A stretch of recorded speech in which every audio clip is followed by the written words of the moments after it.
Yo, yo, yo, new day, new day! I am currently, I don't know what I'm currently doing. I'm, going to my parents in a bit, and, as soon as I'm done with this, I guess.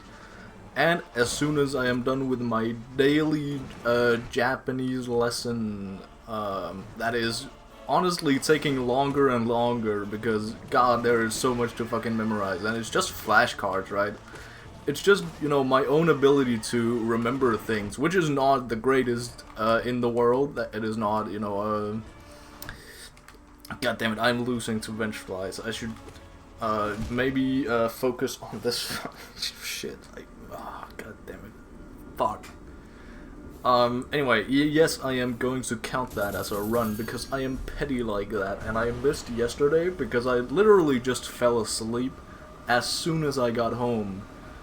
I don't know, I'm trying to fight it, by trying to, just, sit there and doom scroll, I guess. I don't know why that would work, but, spoiler alert, it didn't work. I fell asleep either way. God damn it. Full-time employment is rough. That is why I have actively said no to work next week. Because that is something I can just do. That is pretty awesome, pretty pog, as they say. But that also means that there is no paycheck next week. Womp womp. But at least full-time employment for the next, fucking month or so after that. So I guess that's pretty poggers. I don't know. It's a weird... It's the adult work-life balance, right? Where I don't know. I'm just not used to being up so early, so when I do get home from work, I just fucking it hits like a brick. But anyway, that's not what we're here to talk about. We are here to yap about Psalm 100 because I just watched two couple of episodes here, but a guy just got introduced in the last couple of seconds that I just watched, and I really want to fucking talk about him because I love him already. So I just watched episode 9. I just watched them go to a hot spring, basically the beach episode of the season, right? And then after that, the Treehouse of the Dead. All of the episodes are called something of the Dead, which I really do like. That's a really nice bit. But the main shtick here is that they're going to Akira, the main character guy's house, his house, his fucking hometown. That is just like a secluded area in the middle of the mountains, right? And they have this whole thing where they're like, they can't really go through the tunnel because it's blocked off by zombies on either end. And they have to hike across the fucking mountain, which they apparently did before the tunnel became a thing. So it's a pretty recent tunnel, I guess. Not that that's important, but they meet this tree guy on the way, this carpenter guy who's building a tree house. So they do that. Like this, the entire series is a lot about doing funny little side quests. That is essentially the shtick of the entire show, is doing side quests because there's a zombie apocalypse going on, and you're just you are freed from the shackles of employment, and you're just free to go do whatever the hell you want, right? So they have this entire bucket list of just shit they want to do. And I guess some of them are more minuscule than others. I'm expecting, if there is a season 2, I'm expecting them to tackle more bigger. It's essentially having a task journal in a video game, right? You have long-term tasks and then very short-term tasks, where all the short-term tasks are building a fucking treehouse, and that's basically it. So that is pretty cool. I like the gimmick. It has a lot of potential to just, you know, do whatever the hell. I don't know. It's just the vibe. The vibe of the entire show in general is really cool. But it does need. I don't know. I don't know if it needs like a villain figure. Like more than just like the villain of the week, you know, type shit, being a random zombie shark, or, you know, they had kinda in the form of his main character guy's boss, his that he used to work for at this very shitty company. His boss is still alive, and they had this whole, like, you know, the mental fucking instability that is, you know, essentially being forced to work for this guy again, and, you know, the whole downfall happening there. That was pretty cool. And then in the end, you know, showing how Akira has actually fucking changed, that's pretty cool. That's pretty awesome. But he was relevant for like 2 episodes or something, and then they move on. Still, it is really cool, but Thunder, it's like, he's important, therefore it is pretty cool. Like, he is established to be somebody important, which is why he works so well, and he's not dead, so I hope he comes back. And even though he is saved by Akira, I desperately hope that he's still a bad guy. But who knows if he even comes back at all, or if he's just a metaphor of, like, you know, now he has faced his past, now he is ready to you know, fucking take on the future type beat. Which is essentially also what this next little mini arc is probably gonna be about. He is meeting his parents for the first time in a long time. That was actually the inspiration I had to fucking go back to my parents' place this weekend, because I haven't seen them in quite a while, so... And I don't know, the fucking all the boys are doing something, so I might as well join them and just leave the apartment this weekend.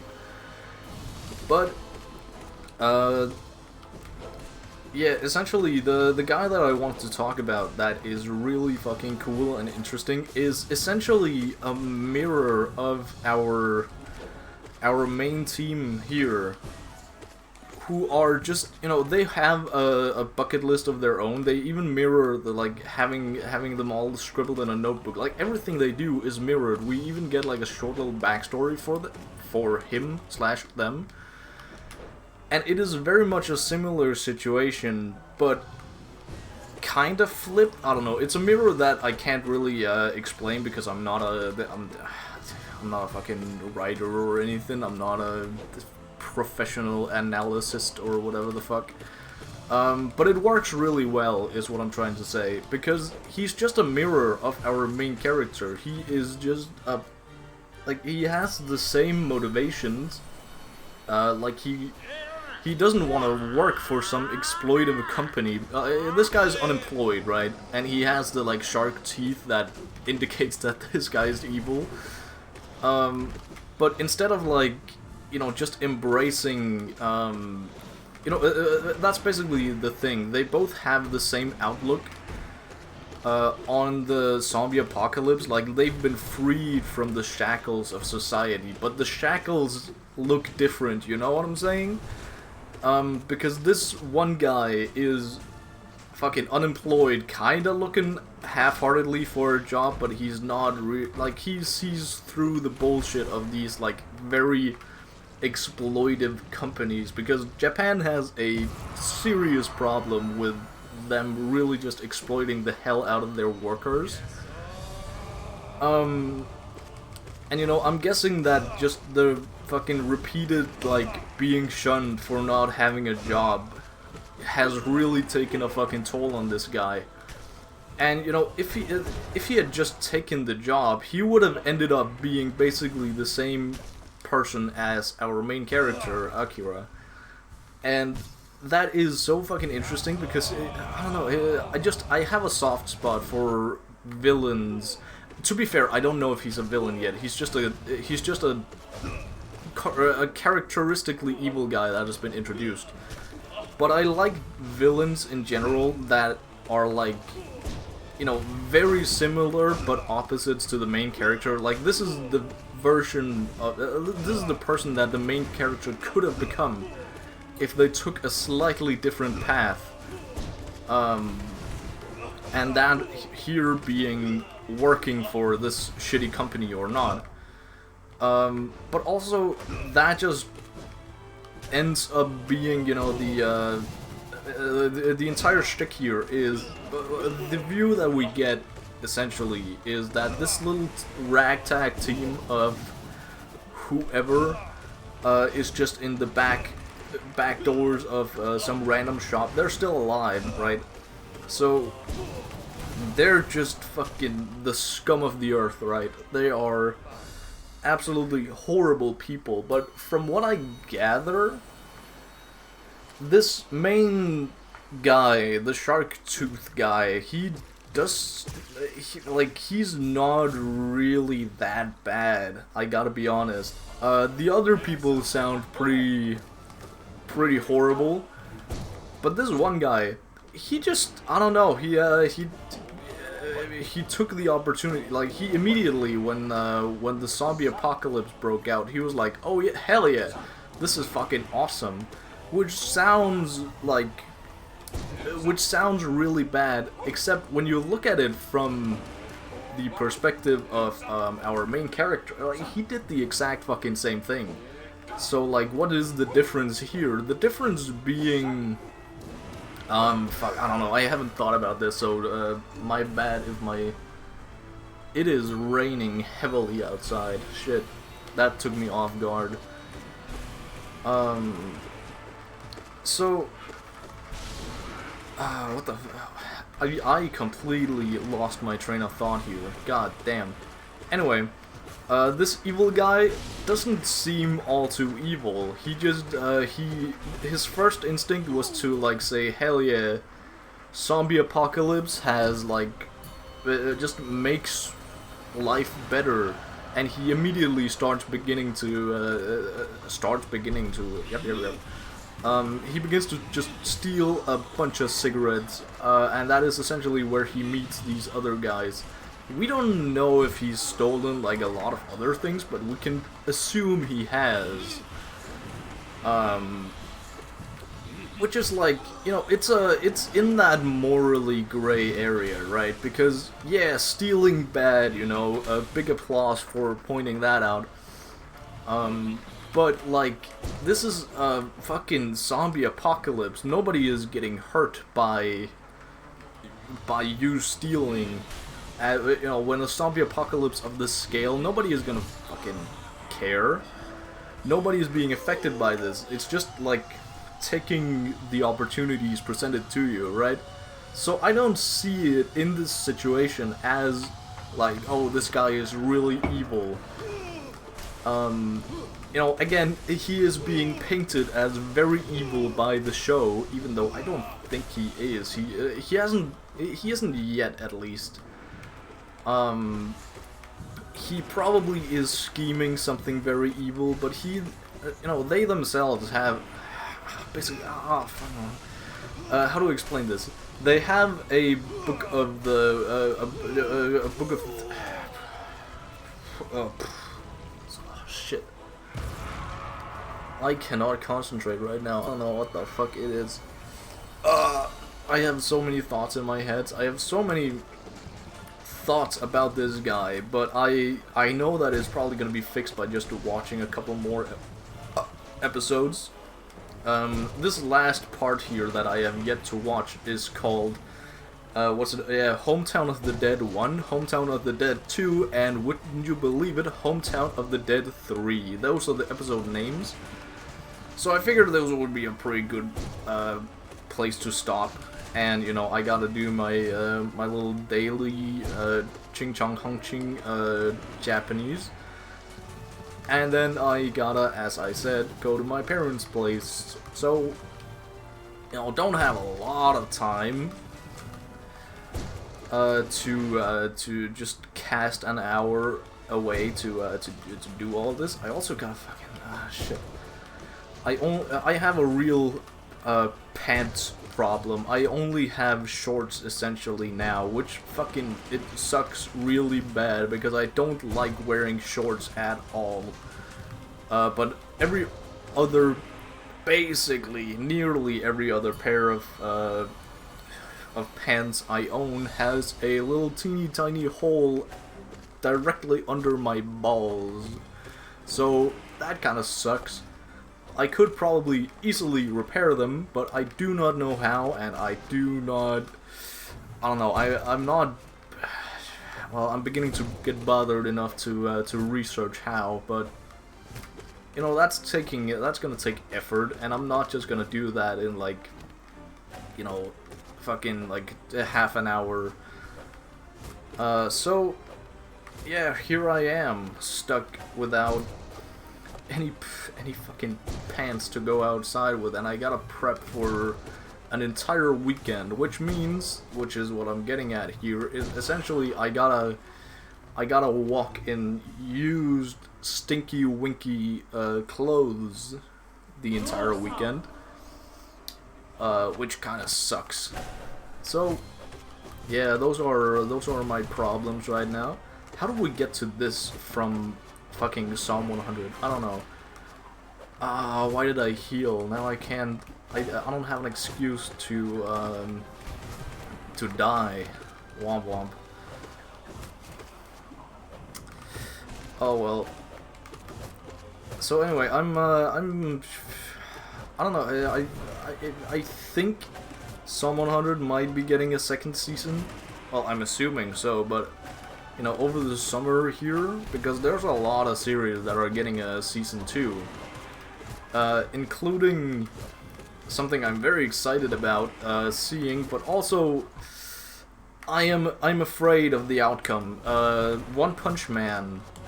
One Punch Man is absolutely GOAT tier for many different reasons that I could fucking talk about for hours. But you know, people were not too thrilled about Season 2 because they are fucking idiots. And I am just afraid that Season 3 will be just a worse version of Season 2. Because, yeah, sure, the animation wasn't, like, peak as it was in Season 1, but, yeah, I don't know. The entire shtick is I don't know what the entire shtick is. Holy fuck! I don't know what's going on. I have so many different trains of thought going on. Shit. Shoot. My bad. Why am I here? Who did I just kill? What? Good. Shit. I am out of the fucking loop today. I don't know what's going on. I lose my train of thought. I don't know where I am. I don't know how I am. I make stupid ass fucking decisions the entire day. I don't know what is going on. Holy shit. Anyway. I already lost all my blood hearts. This is fucking amazing. I have contemplated doing another blood heart run just to get the last one. Also to get like kinda used to the later bosses. I'm pretty sure Pantheon 3 ended with Sly. So whoever is after Sly, you know, that's also, Sly is my record right now, which seems pathetic, but you know, I'm having a fine time doing this, so I'm not in a hurry to get this done. But you know, after Sly, that is where Pantheon 4 begins, and Pantheon 4 is the only blood heart thing I need. I could of course just I can't remember what I did last time. Did I just do Pantheon 4 all binding, or Pantheon 3 all bindings, or did I do like one binding at a time? I am not sure. And I'm not sure what I'm gonna be doing. I could probably very easily just do a Pantheon 4 and just, you know, burn a lot of days on that. I could probably do that pretty easily, but will that count? I guess I already burned that bridge, but I was about to say, will that count towards these days? Or is that just extra? But I did it. I already counted the Pantheons as Pantheon 1 through 3. Counting them towards my my days. I should have healed there instead of shrieked. Well, I guess it doesn't matter. I'm dead anyway. So I'm guessing that is. Yeah, fucking great. I'm guessing that's probably fine. Who knows? I'm fucking yapping my ass off, and I have no direction. So I'm actually glad that we have come to this. Anyway, heading out. Bye.